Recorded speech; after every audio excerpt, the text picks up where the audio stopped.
नमस्कार दोस्तों, स्वागत है आप सभी का पाई क्लासेस यूट्यूब चैनल पे। दोस्तों, आज के इस वीडियो में क्लास 10th सोशल साइंस का महत्वपूर्ण लघु एवं दीर्घ उत्तरीय प्रश्न बताने वाले हैं, जो बिहार बोर्ड मैट्रिक परीक्षा के लिए काफ़ी महत्वपूर्ण है। यदि आप भी इस बार मैट्रिक परीक्षा देने वाले हैं तो यह वीडियो आपके लिए काफ़ी महत्वपूर्ण है। इस वीडियो में जितना भी प्रश्न हम आपको बताएंगे, सारा प्रश्न परीक्षा में पूछा हुआ है, तो वीडियो को शुरू से अंत तक देखिएगा और सभी प्रश्न को याद रखिएगा। आपको बता दें कि पाई क्लासेस एप्लीकेशन पे प्रतिदिन ऑनलाइन टेस्ट हो रहा है।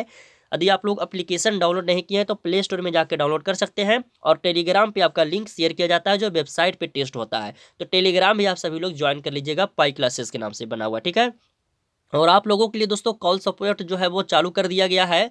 आप इस नंबर पर कॉल करके बिहार बोर्ड मैट्रिक एवं इंटरमीडिएट परीक्षा की जो जानकारी है वो ले सकते हैं, ठीक है। जैसे कि मॉडल पेपर, एडमिट कार्ड वगैरह कब आएगा, या किसी तरह का भी आपको किसी तरह से संबंधित आपको न्यूज चाहिए या फिर जानकारी चाहिए परीक्षा से संबंधित, तो आप इस नंबर पर कॉल करके पूछ सकते हैं, ठीक है। तो चलिए वीडियो को शुरू करते हैं और देखते हैं आज का पहला प्रश्न। देखिए दोस्तों, पहला प्रश्न 2018 में यह पूछा हुआ प्रश्न है। कह रहा कि अमेरिका हिंद चीन में कैसे दाखिल हुआ, चर्चा करें। कह रहा कि अमेरिका जो है वो हिंद चीन में कैसे दाखिल हुआ, इस पे चर्चा कीजिए, इसको लेकर के आपको बताना है, ठीक है। तो इसका उत्तर में आपको लिखना है दोस्तों। चलिए उत्तर में आपको यहाँ लिखिएगा, एक बार इसको पढ़ लेते हैं उसके बाद फिर समझते हैं। उत्तर में लिखिएगा कि अमेरिका हिंद चीन में फ्रांस को समर्थन देने के बहाने घुसा। देखिए, कोई कहेगा कि अमेरिका हिंद चीन में किसको समर्थन देने के बहाने घुसा, तो फ्रांस को समर्थन देने के बहाने घुसा। यहाँ से एक ऑब्जेक्टिव क्वेश्चन आ रहा है, तो इसको याद रखिएगा, ठीक है, कि अमेरिका हिंद चीन में फ्रांस को समर्थन देने के बहाने घुसा और धीरे धीरे साम्यवादियों के विरोध में, धीरे धीरे घुसने के बाद साम्यवादी के विरोध में हस्तक्षेप की नीति अपनाई। इनकी परिस्थितियों में मई 1954 ईस्वी में जेनेवा में ही हिटल समस्या, ये देखिए लिटिल लिटिल यहाँ पे आपका टाइपिंग में मिस्टेक हो गया है, ठीक है, यहाँ पे सुधार लीजिएगा, ठीक है। समस्या पर वार्ता हेतु सम्मेलन बुलाया गया, जिसे जिनेवा समझौता के नाम से जाना जाता है। तो देखिए जिनेवा समझौता कब, ये भी यदि पूछेगा कि जिनेवा समझौता कब हुआ, तो 1954 ईस्वी। तो यह जो है एक ऑब्जेक्टिव क्वेश्चन काफी महत्वपूर्ण यहाँ से निकल के आ रहा है कि जिनेवा समझौता कब हुआ, तो 1954 ईस्वी, याद रखिएगा, ठीक है। जिनेवा समझौता ने पूरे वियतनाम को दो हिस्से में बांट दिया। तो ये भी पूछेगा पूछेगा कि कौन समझौता पूरे वियतनाम को दो हिस्सों में बांट दिया, तो जिनेवा समझौता ने पूरे वियतनाम को दो हिस्सों में बांट दिया। और यह समझौता यानी जिनेवा समझौता जो है 1954 ईस्वी में हुआ, ठीक है। तो दो हिस्सों में बांट दिया, यानी कि उत्तरी और दक्षिणी वियतनाम हो गया, ठीक है। तो उत्तरी वियतनाम में साम्यवाद सामर्थिक सरकार बनी, जबकि दक्षिणी वियतनाम में अमेरिका समर्थित पूंजीवादी सरकार बना। तो यहाँ से यह भी पूछ सकता है कि जिनेवा जो समझौता है वह पूरे वियतनाम को दो हिस्सा में बांटा, पहला दक्षिणी वियतनाम और दूसरा उत्तरी वियतनाम। तो उत्तरी वियतनाम के समर्थित जो सरकार है वो क्या, उत्तरी वियतनाम में साम्यवाद समर्थित सरकार बनी, यानी कि कैसा सरकार बना, तो साम्यवाद समर्थित सरकार बना था। और दक्षिणी वियतनाम में तो अमेरिका समर्थित पूंजीवादी सरकार बना था। तो ये सब जो एक एक पॉइंट हम आपको बता रहे हैं ना, ये सब आपको पॉइजन की तरह काम करेगा परीक्षा में। जो ऑब्जेक्टिव क्वेश्चन आपका बढ़ाया गया है 100 ऑब्जेक्टिव क्वेश्चन, और आपका कितना कर दिया है, जो 100 नंबर वाले पेपर है उसमें 100 ऑब्जेक्टिव क्वेश्चन पूछेगा और 80 ऑब्जेक्टिव क्वेश्चन पूछेगा। ये सब ऑब्जेक्टिव क्वेश्चन कहाँ से अलग से थोड़ू ना बनाता है, सब्जेक्टिव क्वेश्चन से ही छाट के उसको बनाया जाता है। अब जैसे कि इसी में से यही क्वेश्चन को आप ले लीजिए ना, इसमें से कितना 4 ऑब्जेक्टिव क्वेश्चन तो निकल के आ रहा है ना, तो 4 में से एक आपसे परीक्षा में पूछ सकता है, यानी कि जिनेवा समझौता कब हुआ, तो ये आप याद रखिएगा, ठीक है। पूरे वियतनाम को जिनेवा समझौता कितने भाग में बांट दिया, तो 2 भाग में बांट दिया। तो ये सब ऑब्जेक्टिव क्वेश्चन है, तो इसको याद करना होगा आपको, ठीक है। चलिए पहला क्वेश्चन हो गया, स्क्रीनशॉट आप लेके फोन में रख सकते हैं, याद कर लीजिएगा। अगला क्वेश्चन है राजनीतिक विज्ञान का है क्वेश्चन, ये भी 2018 में पूछा है कि गठबंधन की राजनीति कैसे लोकतंत्र को प्रभावित करता है। गठबंधन माने समझ रहे हैं ना, गठबंधन की राजनीति जो है वो लोकतंत्र को कैसे प्रभावित करता है। चलिए जान लेते हैं कि कैसे प्रभावित करता है। उत्तर में लिखिएगा कि गठबंधन में शामिल राजनीतिक दल अपनी आकांक्षाओं और लाभों की संभावनाओं के मद्देनजर के गठबंधन करने के लिए प्रेरित होते हैं, जिससे प्रशासन पर सरकार की पकड़ ढीली पड़ जाती है। जैसे देखिएगा दोस्तों, एक कहावत आप लोग सुने होंगे कि एकता में ही बल है, एकता में बल है। तो वही इसमें भी होता है कि जो गठबंधन की सरकार है ना, उसके सामने जो प्रशासन है ना वो ढीली पड़ जाती है। सरकार की जो प्रशासन है उसकी पकड़ ढीली पड़ जाती है। आप लोग देखते होंगे, एक ईमानदार भी दरोगा, एसपी कुछ भी रहे, ईमानदार भी रहेगा ना, तब वो घूसखोर नेता को पकड़ने की पूरी कोशिश करेगा। तो उसको क्या करेगा, जैसे कि हम अपना जिला का एग्जांपल लेते हैं, हम गया जिला से बिलोंग करते हैं, ठीक है। तो गया जिला में मान लीजिए कि आप एसपी बन के आ गए हैं, बहुत ईमानदार आप हैं। गया जिला के विधायक फलाना जिला जो भी कुछ भी हो, बहुत बेईमान है, लुटेरा है, आप उसको चाहिएगा कि हम उसको गिरफ्तार करें। तो क्या करेगा कि गया जिला में जिसका भी गठबंधन है, जिसका भी सरकार है, जैसे कि विधायक मान के चलिए, हम किसी पार्टी का नाम नहीं लेंगे, यहाँ पे एग्जाम्पल हम आपको दे रहे हैं। मान लीजिए कि हम विधायक हैं, अब आप एसपी हैं, ठीक है, और हमारा यहाँ पूरा गठबंधन का सरकार है, हमारा पहुँच बहुत बड़ा तक है, और हम देख रहे हैं कि आप हमारे पीछे पड़े हुए हैं, हम 2 नंबर के काम कर रहे हैं, जो भी माने कि आ रहा है फंड वगैरह उसको जनता में हम बांट नहीं रही है, सब हम उसको हड़प रहे हैं, माने कि गलत काम कर रहे हैं, एक विधायक हमें, ठीक है। तो आप हमको पकड़ने की कोशिश कीजिएगा ना, लेकिन हमारा पहुंच जो है ना वो बहुत भाई, पहुंच आपसे बहुत ज़्यादा पहुंच है। तो हम क्या करेंगे, हम आपको चाहेंगे ना तो हम आपको ट्रांसफ़र भी करवा सकते हैं, ठीक है। तो ये सब गठबंधन की सरकार में ये सब होते रहता है, ठीक है। उतना डिटेल्स में आपको 11th में जब पढ़िएगा ना तो आपको समझ में आ जाएगा। फिलहाल ये क्वेश्चन का उत्तर आपको परीक्षा में किस तरह से लिखना है वो हम आपको बता रहे हैं, ठीक है। आप समझ गए होंगे कि हम क्या आपको कहना चाह रहे हैं, ठीक ना। एक बार फिर से रिवीजन करते हैं।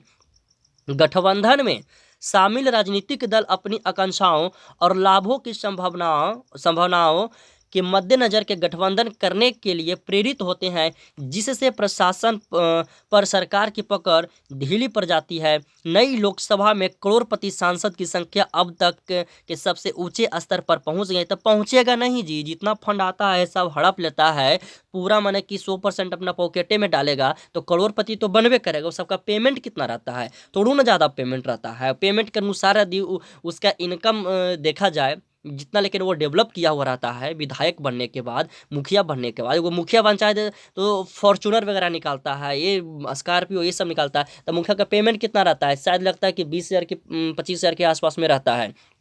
लेकिन हम लोग नॉर्मल कमाने वाले 20-25 हज़ार कमाने वाले फॉर्चूनर और स्कॉर्पियो नहीं निकल पाइएगा। लेकिन ये लोग क्या करता है कि एक बार मुखिया बन गया तो स्कॉर्पियो 2-4 स्कॉर्पियो एकदम घर पर लगा लेगा। तो ये सब क्या है, माने कि करोड़पति सांसद की संख्या जो है अब तक के सबसे ऊंचे स्तर पर पहुंच गई है। सभी पार्टियों में आपराधिक छवि वाले सांसदों की संख्या में इजाफा लोकतंत्र के लिए चुनौती है। तो ये सब गंदे जितने भी रहेंगे सांसद में, लोकतंत्र में ये सब जितने भी गंदे पार्टी वगैरह सब रहेगा, तो समझ एक तरह से लोकतंत्र के लिए क्या है, तो चुनौतियाँ ही है।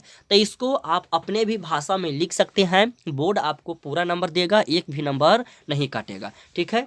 अगला क्वेश्चन, क्वेश्चन नंबर तीसरा ये होगा, ये भी 18 में पूछा कर कि राष्ट्रीय वित्तीय संस्थान किसे कहते हैं, इसे कितने भागों में बांटा गया। बहुत महत्वपूर्ण प्रश्न है, VVI लगा लीजिएगा। चलिए इसको पढ़ते हैं, उत्तर में लिखिएगा, वैसे वित्तीय संस्थाएं जो देश के लिए वित्तीय और साख नीतियों का निर्धारण एवं निर्देश करती है तथा राष्ट्रीय स्तर पर वित्त प्रबंध के कार्यों का संपादन करती है, उसे हम राष्ट्रीय वित्तीय संस्था कहते हैं। इसे 2 भागों में बांटा गया है। एक बार फिर से रिवीजन कर लेते हैं, आप लोग के ऊपर ऊपर पार हो गया होगा, फिर से समझिएगा। कह रहा है कि वैसे वित्तीय संस्थाएं जो देश के लिए वित्तीय और साख नीतियों का निर्धारण एवं निर्देश करती है तथा राष्ट्रीय स्तर पर वित्त प्रबंध के कार्यों का संपादन करती है, उसे हम राष्ट्रीय वित्तीय संस्था कहते हैं। और इसे 2 भागों में बांटा गया है। यहाँ से यह भी आपसे परीक्षा में पूछ सकता है कि राष्ट्रीय वित्तीय जो संस्थान है इसे कितने भागों में बांटा गया है, तो 2 भागों में बांटा गया है। कौन कौन है, तो पहला में आपका आ जाएगा भारतीय मुद्रा बाजार और दूसरा आ जाएगा भारतीय पूंजी बाजार। आपसे पूछेगा कि भारतीय मुद्रा बाजार क्या है, इसके बारे में थोड़ा बताइए। तो लिखिएगा कि ऐसे मौद्रिक बाजार जहां उद्योग एवं व्यवसाय के क्षेत्र के लिए अल्पकालीन एवं मध्यकालीन वित्तीय व्यवस्था एवं प्रबंध किया जाता है, उसे भारतीय मुद्रा बाजार कहते हैं। तो इसे अपने भाषा में कैसे बोलिएगा कि भारतीय मुद्रा बाजार जो है ना, वो माने वैसा मौद्रिक बाजार जहां व्यवसाय के लिए यानी कि व्यापार के लिए क्षेत्र के लिए कम से कम ठीक है, मीडियम वित्तीय व्यवस्था एवं प्रबंधन किया जाता है, उसे भारतीय मुद्रा बाजार कहते हैं। ठीक है, और दूसरा है कि भारतीय पूंजी बाजार। तो भारतीय पूंजी बाजार का डिफिनेशन याद रखिएगा कि भारतीय पूंजी बाजार मुख्यतः दीर्घकालीन पूंजी उपलब्ध कराता है। देखिए, भारतीय पूंजी जो बाजार है यह कैसा, तो दीर्घकालीन पूंजी यानी कि ज्यादा पूंजी उपलब्ध कराती है। दीर्घकालीन पूंजी की मांग बड़े बड़े उद्योग घराने एवं सार्वजनिक निर्माण कार्यों के लिए होता है। हम लोग यदि बिजनेस के लिए लोन वगैरह बैंक से लेंगे तो क्या हम लोग छोटा मोटा लोन लेंगे ना, ऐसा तो नहीं है कि जिस तरह से मुकेश अंबानी वगैरह ये सब जो बैंक से वगैरह लोन लेते हैं, वो सब अरब में खर्रब में करोड़ों बहुत ज़्यादा वो सब लोन लेते हैं। तो सब भारतीय पूंजी बाजार यानी कि बड़ा व्यापार करने के लिए वो सब लेते हैं, दीर्घकालीन पूंजी बाजार उस समय आ जाएगा। और हम लोग लेंगे तो छोटा मोटा दुकान करने के लिए, शॉप वगैरह सब करने के लिए, तो क्या लेंगे, लाख रुपये लेंगे, 5 लाख रुपये, 10 लाख रुपये लेंगे, ये सब क्या आ जाएगा, तो ये सब अल्पकालीन मध्यकालीन में आ जाएगा। और दीर्घकालीन में जो ज़्यादा से ज़्यादा लेता है। ठीक है, तो इसका डिफिनेशन याद रखिएगा, यह दीर्घ उत्तरीय प्रश्न है, 18 में पूछा है, इस बार भी पूछ सकता है। और अगला क्वेश्चन जो है यह भूगोल का क्वेश्चन है, 2018 में पूछा हुआ प्रश्न है। करें कि जलोढ़ मृदा के विस्तार वाले राज्यों का नाम बताएं एवं जो जलोढ़ मिट्टी है उसमें कौन कौन सी फसल लगाई जा सकती है। आसान क्वेश्चन है, 2 नंबर में पूछा था, चलिए इसको भी बता देते हैं। उत्तर में लिखिएगा कि जलोढ़ मिट्टी के विस्तार वाले राज्य के नाम कुछ इस प्रकार है। उत्तर प्रदेश हो गया, बिहार हो गया, पंजाब, गुजरात, राजस्थान, बंगाल और असम, यह सब जो है जलोढ़ मिट्टी विस्तार वाले राज्य हैं। और नीचे लिखिएगा कि जलोढ़ मिट्टी में उड़ जाएंगे, यहाँ पे है उत्पादन। ठीक है, उत्पाद किए जाने वाले फसल, टाइपिंग में मिस्टेक हो गया, माफी चाहते हैं। जलोढ़ मिट्टी में उत्पाद किए जाने वाले फसल जो है वो कौन कौन सा फसल है, तो गन्ना हो गया, चावल हो गया, गेहूं, मक्का, दलहन जैसे फसल जलोढ़ मिट्टी में लगाई जाती है। ठीक है, यह आसान क्वेश्चन है, बस इसको क्या याद रखना है कि उत्तर प्रदेश, बिहार, पंजाब, गुजरात, राजस्थान, बंगाल और असम जो है वह जलोढ़ मिट्टी विस्तार वाले राज्य है। और जलोढ़ मिट्टी में क्या क्या उपजाया जाता है, तो गन्ना हो गया, चावल, गेहूँ, मक्का, दलहन जैसी फसल लगाई जाती है। तो इसी तरह से दोस्तों महत्वपूर्ण प्रश्न जो भी आपका दिया हुआ है क्वेश्चन बैंक में मॉडल पेपर में, उसको वीडियो बना के इस चैनल पे प्रोवाइड किया जाता है। और आप लोग इस बार अच्छा अंक से पास करना चाहते हैं तो इस चैनल को सब्सक्राइब कर लीजिए, बेल आइकन को प्रेस कर लीजिए और पाई क्लासेस जो एप्लीकेशन है इस एप्लीकेशन को डाउनलोड कर लीजिएगा। आपको बता दें कि बोर्ड अध्यक्ष ने ऐलान कर दिया है कि बिहार बोर्ड मैट्रिक परीक्षा में जितना भी प्रश्न पूछा जाएगा एनसीईआरटी किताब से रहेगा, सिलेबस से बाहर एक भी प्रश्न नहीं रहेगा।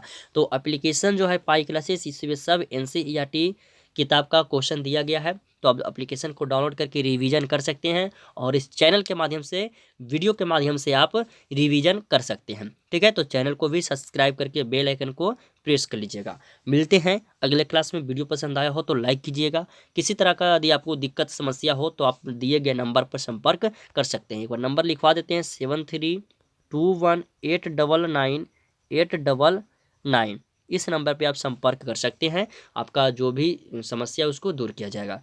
धन्यवाद, मिलते हैं अगले क्लास में।